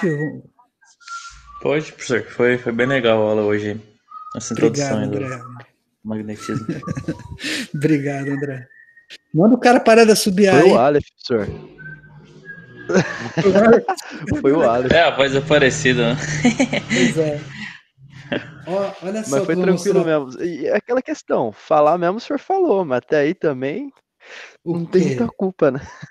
O quê? Não, que você falou bastante na aula, mas a aula foi um pouquinho mas... dentro. Mas, foi, porra, porque eu aula quis foda. A aula foi foda. Eu dei bastante exemplo, cara. Eu quis dar exemplo, tá? Para estressar a regra da mão direita, como é que você encontra uma amperiana e como é que você usa a lei de Biot-Savart. Agora tem um zilhão de exercícios com gabarito no site, né? No Moodle. O Moodle tem os gabaritos e os livros que eu recomendei para vocês. Tem um monte deles, tem uns muito legais. Agora eu queria mostrar para vocês. Agora é o seguinte, a aula acabou, quem quiser ficar, agora é o plus, mas eu vou falar para vocês, fiquem porque é muito legal. São só 14 pessoas. Professor, desculpa, antes de começar, o eletromagnetismo 2 já sabe quem que vai ministrar a matéria? Já. Não sei quem que é, mas já sabe. Pode crer. Já tem os professores. Olha só a conta que eu vou fazer aqui para vocês. Imagina que você tem um resistor aqui, tá? Cilíndrico. E tá passando nesse Zamboni? Pô, cara, Zamboni é porreta. Zamboni brabo. Eu não sei se eu contei para vocês. Eu participei da banca do Zamboni, na primeira banca dele. Eu perguntei uma pergunta que eu achei, esse cara não vai responder isso. Não vai. Não, ele dissertou sobre o assunto. Eu perguntei, aquelas coisas, eu falei inclusive para vocês, o eletromagnetismo tem uma contradição fundamental. Você não consegue calcular a energia do campo elétrico de um elétron, que é a coisa mais comum do universo. Por quê? E ele explicou. Então, quer dizer, o cara estava sabendo, né? Então aqui está o nosso resistor. Vamos dizer que nesse resistor passa uma corrente I nesse sentido aqui, olha, para lá. Então tá aqui os terminais dele, essa é a corrente I. Vamos começar analisando a corrente. A corrente I, ela é uma densidade de corrente que multiplica a área, tá? Estou fazendo escalar aqui, imaginando que eu estou pegando uma seção reta e essa seção reta tem uma área A. Assim. Esse J, a gente também falou na aula passada que ele é condutividade vezes campo elétrico. Vocês lembram disso? Isso aqui é a lei de Ohm pontual. Então posso escrever aqui, olha, sigma vezes A vezes o campo elétrico. Bacana. Tá, que mais que eu posso dizer disso? eu posso dizer que se o meu campo elétrico for uniforme aqui dentro, aproximadamente, né? A minha diferença de potencial é campo vezes distância, já que diferença de potencial é integral de EdL, e o dl, no caso, vai ser integral sobre esse comprimento aqui, que eu vou dizer que é D. Então, eu tenho uma corrente que é sigma A, que multiplica V dividido por D. Bacana. Tenho minha corrente. Essa daí. Legal. Eu estou só traduzindo as coisas aqui em cima para poder usar agora o vetor de point. O vetor de point é esse aqui, ó. Ele é E produto vetorial com B dividido por μ0.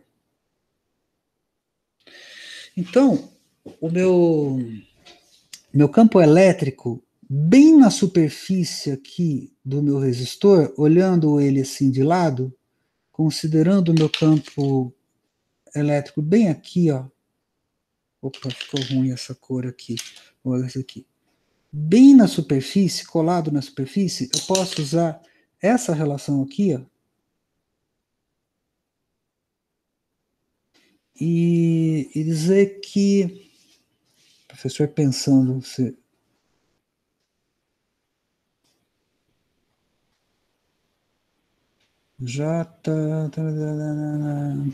eu posso usar essa relação, e aí eu vou ter que o meu campo é J sobre sigma, aí eu vou usar essa outra relação aqui, o J é corrente dividido por área vezes sigma. Pronto. Então, o meu campo elétrico dentro do condutor, mas bem na superfície dele, ele é proporcional, aqui, ó, ele é proporcional à densidade de corrente, supondo a densidade de corrente homogênea aqui dentro, estou bem perto da superfície, o J continua sendo igual, e o meu campo elétrico, portanto, ele pode ser escrito como J dividido por sigma, que dá corrente dividido por área dividido por sigma. O campo B, a gente acabou de calcular. O campo B é μ0i dividido por 2πr. Porra, a gente acabou de calcular, não vou calcular de novo. O campo B, exatamente na superfície, vamos dizer que o raio aqui fosse um raio A. Isso significa que a minha área aqui, né, é πa ao quadrado. Tá, então, o meu B é isso. Agora eu vou calcular o vetor de Poynting. O meu vetor de Poynting é vamos lá. O E, ele aponta na direção da corrente. O B, ele aponta pela regra da mão direita nesse sentido aqui. Então, quando eu faço produto vetorial, um vetor para lá, um vetor para lá e um vetor para baixo, quer dizer, E vetor B, dá um vetor apontando para dentro. Então, aqui na superfície, vou desenhar de novo a superfície, o meu vetor de Poynting aponta assim, ó, para dentro. Beleza? Está apontando para dentro. Vamos calcular. Esse é o E e esse é o B. O meu S vai ser, então, apontando para dentro, é menos erro. O vetor. Ele fica I, que multiplica A, dividido por sigma, que multiplica μ0, que multiplica I, dividido por 2π vezes o raio A. Eu tenho que dividir por μ0, que está aqui, então eu simplesmente corto esse cara e isso aqui dá menos erro. Assim. Tá certo? Esse vetor eu posso reescrever aqui como I ao quadrado dividido por A sigma 2πA. Tá certo? Um menos aqui para fora e um erro aqui. Beleza. Agora eu vou fazer o seguinte, eu vou fazer uma integral de superfície, porque o significado desse fulano é densidade de potência.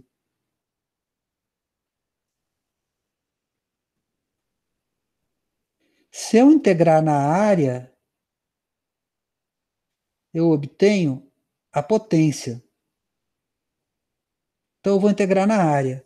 Como eu estou supondo que o vetor é constante em toda a superfície, é só multiplicar esse valor aqui pela área. Tá? Que está apontando para dentro, o vetor ds aqui é para fora, eu quero saber quanta energia está entrando, eu vou ter, então, a potência total que está entrando aí dentro. Que dá o quê? Módulo de S, que multiplica a área de superfície, que é 2π vezes A vezes o comprimento D. Isso aqui dá para mim I ao quadrado, módulo, né? Olha só, o 2π vezes A está aqui, então eu corta, fica A sobre sigma, e em cima eu multiplico, só falta o D para dar a área, né? Porque a minha área superficial, quando eu escrevi isso? Tá aqui. 2πA vezes D. Tá bom? Pergunto para vocês agora isso aqui, ó. Eu estou dizendo que a potência é esse valor aqui. Vamos reescrever ele aqui, ó. D dividido por A vezes condutividade vezes corrente ao quadrado. A condutividade é o inverso da resistividade. Então, eu vou escrever assim, resistividade vezes comprimento dividido pela área vezes corrente ao quadrado. Ganha um doce, quem souber o que é isso aqui. Estou aguardando.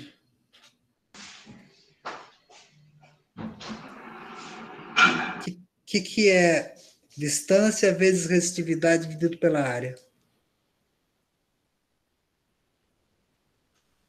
Moçada, muito bem. Eric, é isso aí, cara. Nós acabamos de obter que P igual a RI ao quadrado. Da energia que entrou pela parede. Você entendeu? Que não veio pelo fio, veio pela parede. Não é legal isso, cara? Dá para demonstrar a mesma coisa para capacitor. Dá para você desenhar um circuito e ver que a energia circula por fora dos fios em direção à carga, tanto do fio que leva a corrente, quanto do fio que traz a corrente. Ao redor do fio que traz a corrente, o vetor de point do lado de fora aponta na direção da carga. Muito legal. Muito legal. Posso deixar isso para outra aula, a gente faz em outra aula outras demonstrações para mostrar que a circulação é por fora do fio. Eu acho que o Zamboni vai falar isso. Eu sei que o Aldário fala. O Aldário toca nesse assunto. Essa demonstração está no Feynman Lectures on Physics, volume 2, tá? Acho que é o capítulo 16, se eu não me engano. Feynman, prêmio Nobel de 1965 pela eletrodinâmica quântica, teoria da eletrodinâmica quântica. O professor de vocês traz prêmio Nobel como referência, tá? Esse, o Purcell que tá ali, tá bom? Gostaram? Acharam bacana? Se vocês não falarem nada, eu vou ficar chateado. Bem foda, professor. Opa. Bem foda. Foda, né? Você pega o fio assim, cara, a energia tá passando pela tua mão. Você só não leva choque, porque não dá para você sabe por que você não leva choque? Você tá conectado no circuito. Você é um capacitor, cara. Você se dá conta que você põe Eu lembro que você... Eu falei isso já? Você falou isso já, eu não me engano. Pois Eu é. ia até te perguntar outra coisa, professor. Que é aquela tensão de passo? Tensão de passo, eu vou ter que falar de vaca de novo, né? Porque lá no trampo lá, os caras falam que é meio tenso, assim. É tenso o negócio. Pela tensão. Once upon a time, um pasto. E no pasto havia uma vaca. Mas essa vaca, por infelicidade, ela não era uma vaca esférica. Ela era uma vaca de verdade. Tá aqui a vaca, vou tentar desenhar uma vaca aqui. Não, acho que até deu, né? Uma vaca aqui. As manchinhas da vaca. Aí, cara, a vaca tem a infelicidade de cair um raio aqui perto dela. Pau. O que acontece? Você vai ter aqui linhas de equipotencial. Então, aqui, sei lá, 10 kV. Aqui você vai ter, sei lá, 8 kV. Aqui você vai ter a linha de 4 kV. Aqui você tem a linha, sei lá, de 1 kV. Ocorre que a vaca está com uma pata na linha de 3 kV e a outra pata na linha de 2 kV. A vaca faz parte do circuito. Tensão de passo é isso. Se você estiver caminhando no lugar onde tem, por exemplo, um equipamento eletrônico, tem um aterramento aqui, e por acaso nesse aterramento estiver passando corrente, estiver escapando muita corrente aqui desse aterramento, e você considerar que a resistência do solo é relativamente alta, mas como está passando corrente, você não tem só uma resistência, mas você tem uma diferença de potencial entre dois pontos. Aí você está caminhando aqui, a corrente frita a sua descendência. Foi maldosa. Essa foi malvada, né, cara? Essa foi malvada. Entendeu? As mulheres estão mais protegidas, porque é mais para cima, mas os homens não, cara. A menor distância passa por ali, aí frita a tua descendência. Isso que é tensão de passo. Você tem que tomar cuidado. Se tiver um acidente elétrico e você estiver numa região de perigo, você não deve caminhar por lá, você deve pular. Eu faria isso, eu daria saltos, porque pelo menos o que aconteceria, eu ficaria com o pé num lugar só e rezava para não cair. Eu estou falando uma situação de emergência, você não deve ficar num lugar que está energizado, né? Eu acho que eu falei disso quando eu comentei o anel de aterramento de Itaipu, que dizia a lenda que você não tinha campo dentro do anel de Itaipu, mas a gente mostra que tem, né? Que o anel é um anel bidimensional e as pessoas confundem problemas tridimensionais com problemas bidimensionais. Está lá no módulo 2, quando eu falo de lei de Gauss. Eu só não lembro a aula, mas deve ter na descrição do vídeo.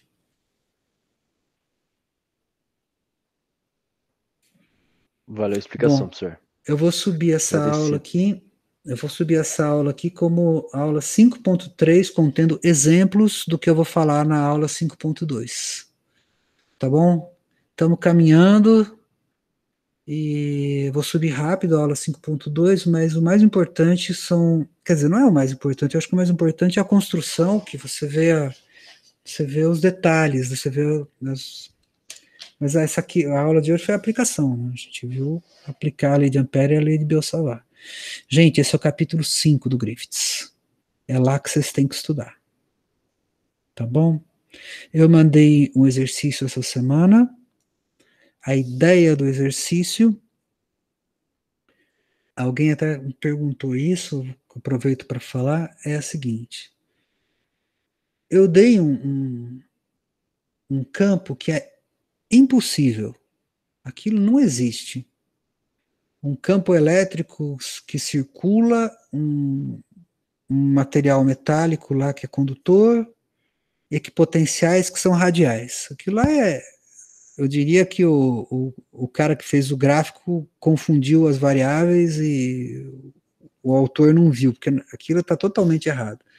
O que eu peço para vocês? Para vocês explicarem os erros. É como se vocês fossem explicar para um colega de vocês os erros que foram cometidos ali. Por que aquilo é impossível? Potencial da duplo valor ou da descontinuidade. Você dá a volta, você vai andando em cima da linha de campo,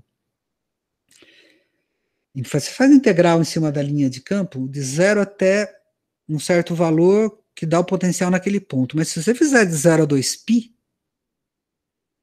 porra, a integral de 0 até 0 é 0. Aí você dá a volta, 2π cai no mesmo ponto. A integral de 0 a 2π dá um valor completamente diferente, porque você está fazendo integral em cima do campo elétrico. O potencial fica com dois valores ali.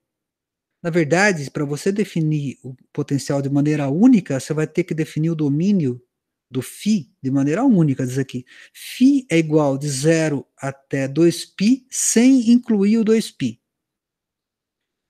O que significa que o potencial sobe e de repente chega no 2π cai a zero. Então, ele tem erros, esse modelo, tem vários erros. Eu queria que vocês pegassem, por exemplo, eu dei uma explicação agora aqui. Você pega e explica isso. Você vai explicar isso para um colega. Por que o potencial não pode ser daquele jeito? Por que o campo elétrico não pode ser daquele jeito? E eu faço sugestões ali de qual aspecto que você deve explorar. Inclusive, um aspecto topológico, é uma esfera, né? E ali tem um problema que você não consegue sequer desenhar, que até o desenho é impossível.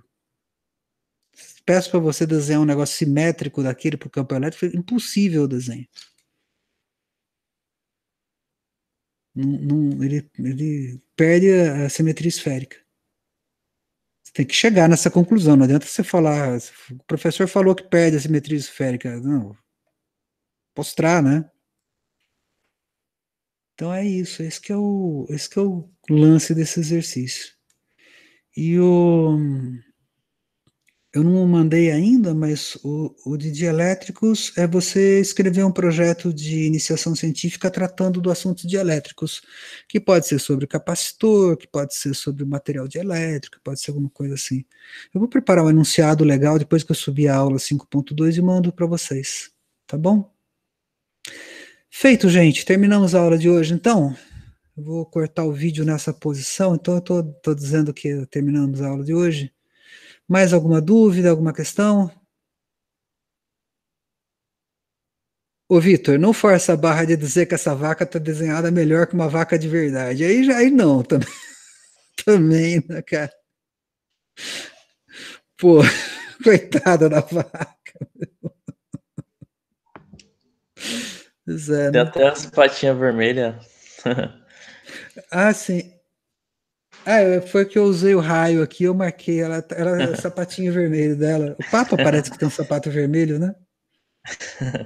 Eu assisti dois papas e o sapato do Papa. Esse Papa não, esse Papa usa sapato comum, mas os outros papas tinham um sapatinho vermelho. Ô, vaca de salto alto não dá, né? Não Tá dá. bom. Tá bom, moçada. Obrigado por vocês assistirem a aula. Obrigado por me acompanhar aí. Qualquer dúvida, entre em contato. Vocês veem que eu respondo. E tô com saudade do podcast, mas eu não sei se eu vou conseguir gravar podcast tendo que subir tanto material do jeito que eu tô fazendo.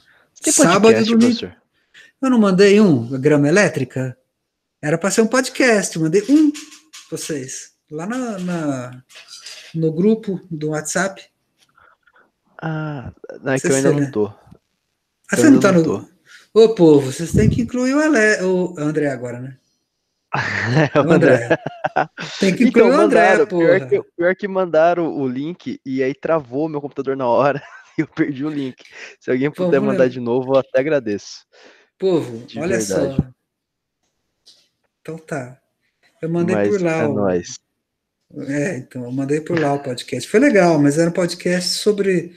Ah, vai valer agora o podcast, que é justamente sobre. Aí, ó. É justamente sobre Obrigado, Elizabeth. o trabalho 4. Sobre dielétricas. Eu vou pedir exatamente aquilo. Você fazer um resumo, um título e um resumo de um projeto, só que tem que ser sobre dielétricos. Você escolhe. E aí eu vou ver a ideia de vocês. Tá bom? Nos vemos semana que vem, 7 horas da noite? Tranquilo, professor. Fechou, então? Valeu, moçada. Na paz de Cristo, Até professor. semana que vem, então. Boa Abração. noite. Boa noite.